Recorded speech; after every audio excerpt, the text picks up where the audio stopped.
इन्होंने कहा मैं समझना चाहता हूं।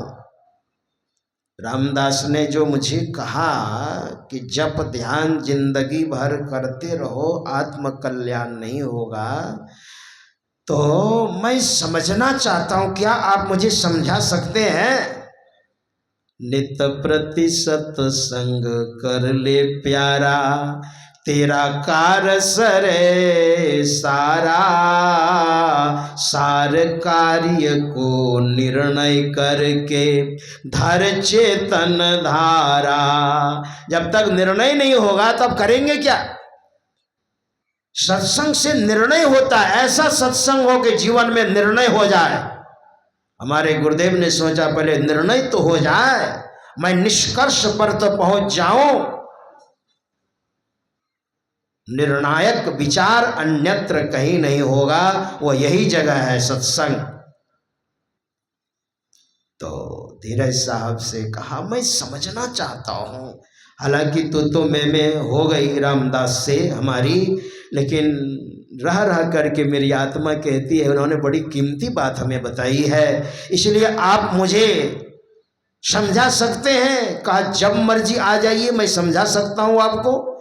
लेकिन महाराज ऐसा है ना, दिन भर गुरु की सेवा में मैं रहता हूँ, आश्रम के बहुत सारे कार्य होते हैं और दिन भर मैं व्यस्त रहता हूँ। लगभग 10 बज जाता है रात, कभी 11 बज जाता है, मैं कब आऊँ आपके पास? धीरज साहब भी धन्य थे, गारहस्थ जीवन में थे, लेकिन बहुत बेजोड़ महात्मा थे, कोई साधारण पुरुष नहीं थे। धीरज साहब हमारे गुरुदेव के ऐसे ऐसे शिष्य हुए, गारहस्थ जीवन में पति पत्नी साथ में रहते और संयमित, तो इस तरह से क्या कहा जाए, धन्य है। पत्नी भी वैसी और पति भी वैसे।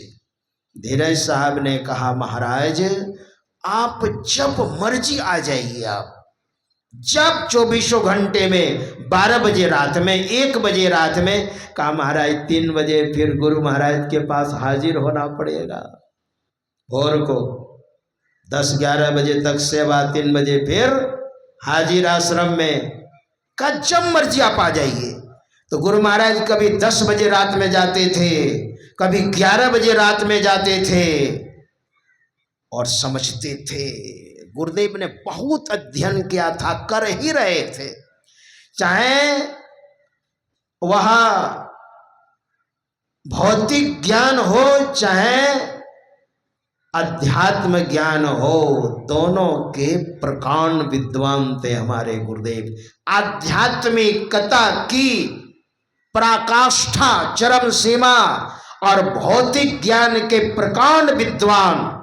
एक बार मैं पूज्यपाद शमशी बाबा के पास में बैठा था, क्योंकि बचपन से कुप्पा घाट में रहा, तो जब मर्जी कुछ होता था पूछ देता था। तो पूज्यपाद संसेवी जी महाराज कहने की कृपा की कि गुरु महाराज ने इतना अध्ययन किया था, एक हाथ नीचे दूसरा हाथ ऐसे ऊपर, संस्कृत के ग्रंथों का इतना अध्ययन किया था, और गुरु महाराज को जहां जहां अच्छा लगा वहां अंडरलाइन किए हुए थे, रेखांकित। और पूज्यपाद ने कहने की कृपा की वे सारे ग्रंथ मेरे पास है। इसलिए हमारे गुरुदेव ने कहा था अपने विचार में इतना दृढ़ हो कि मुझे कोई डुला नहीं सकता, और मेरे विचारानुकूल जो चलेंगे वे भी दृढ़ होंगे, ऐसा मेरा विचार है। तो गुरु महाराज के पास बहुत सारे प्रश्न थे, और धीरज साहब कोई साधारण पुरुष नहीं थे। इनकी वाणी मैंने सुनाई अभी ना, आप समझ गए होंगे कैसे महापुरुष थे, और बहुत गरीब थे। एक सेठ जी के गोले में काम करते थे, अनाज तोलने का काम करते थे, और जो भी सैलरी मिलती थी खा पी करके दवा दारू कपड़ा लत्ता सब बराबर हो जाता था। साधारण काम करते लेकिन भजन करते थे। भजन किया। धीरज साहब से जब प्रभावित हो गए, गुरु महाराज की सारी शंकाएं समाधान हो गई, तब गुरु महाराज कहते हैं धीरज साहब से, हमको आप भजन भेद बताइए, मैं भजन भेद लेना चाहता हूं। मैं समझ गया, निर्णय हो गया, अब करना क्या है वो भी बात समझ में आ गई। गुरु महाराज खोजी थे। धीरज साहब ने कहा, मुझे भजन भेद का आदेश नहीं है, आप रामदास से ले सकते हैं, लेकिन रामदास तो जम्मू कश्मीर में है बाबा देवी साहब के साथ। हाँ, राजेंद्र बाबू को आदेश है जो मायागंज में है, कुप्पा घाट आश्रम घुसने के पहले मायागंज आपको मिलेगा। उसमें भी सत्संग भवन छोटा सा था। मैंने पता लगाया कि वो सत्संग भवन कहाँ है। कहाँ है? लोग गाय भैंस बांधते हैं, ऐसे कहा। किसी ने कहा गाय भैंस बांधते हैं। तो वहीं पर राजेंद्र बाबू वकील साहब थे। कहा उनको आदेश है। तो धीरज साहब ने पत्र लिखा बाबा देवी साहब को। कहा एक मेही नाम का एक नौजवान है और संत मत को वो समझ गए हैं और वो भजन भेद लेना चाहता है। तो रामदास ने पढ़ करके बाबा देवी साहब को पत्र सुनाया। तो बाबा देवी साहब ने कहा मेही, और जैसे उन्होंने सुना मेही, 2 दिन के बाद कहते हैं, अरे रामदास, वो कौन मेही का नाम तुमने सुना दिया? रह रह करके मेरी आत्मा मेही मेही मेही, बार बार मेरी आत्मा कहती है, और सुनाओ कौन मेही है?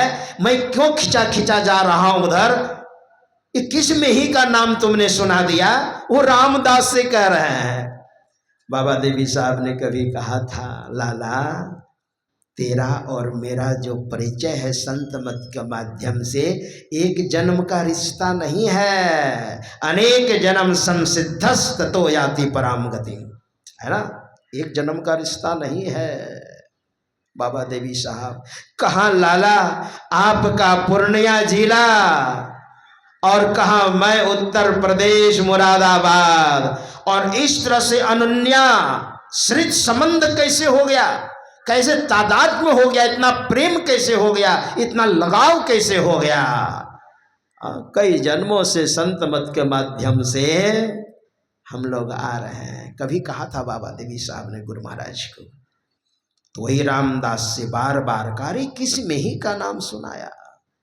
तो रामदास ने धीरज साहब से कहा, अरे वही मेही जो हमसे तू में हुआ था और मैंने उसे कहा था महाराज वही तो बीजारोपण हो गया है जो आपने कह दिया। तो भजन भेद के लिए राजेंद्र बाबू के पास भेज दो, पत्र लिख दो। तो पत्र लिखा, धीरज साहब ने पत्र लिखा राजेंद्र बाबू के नाम, मायागंज भागलपुर। वही पत्र लेकर के गए। उनके पिताजी बाहर में बैठे थे, राजेंद्र बाबू के पिताजी बाहर में बैठे थे। तो कहा कि मैं मिलने आया हूँ। तो उनके पिताजी ने, राजेंद्र बाबू के पिताजी ने कहा, अरे देखो कौन आए हैं। राजेंद्र बाबू जैसे निकले ना, हाँ मैं ही राजेंद्र हूँ, आप ही हैं। और हाथ में पत्र दिया और पैर छू करके प्रणाम करने लग गए। तो राजेंद्र बाबू ने कहा, अरे मैं तो गिरस्त हूँ। और गुरु महाराज एक चोंगा पहने थे, साधु महात्मा लोग अल्फी नहीं पहनते हैं, वैसे अल्फी पहने थे। कहा आप तो साधु महात्मा ठहरे और मैं तो गिरस्त ठहरा, आप मुझे क्यों प्रणाम कर रहे हैं? गुरु महाराज ने कहा, एक कुत्ता भी हमको ज्ञान बता देना मैं खोजी हूँ, एक कुत्ता भी ज्ञान बता देना, उनको भी मैं गुरु मानने के लिए तैयार हूँ, क्योंकि मैं खोजी हूँ। श्रद्धा देखी। राजेंद्र बाबू के पास 3 दिन रहे, सत्संग भजन किए, भजन भेद लेकर के केवल दृष्टियोग की प्रक्रिया बदलाई।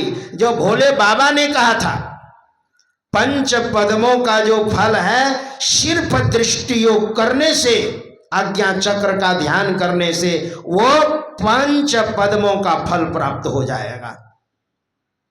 वही दृष्टि योग की प्रक्रिया बतलाई।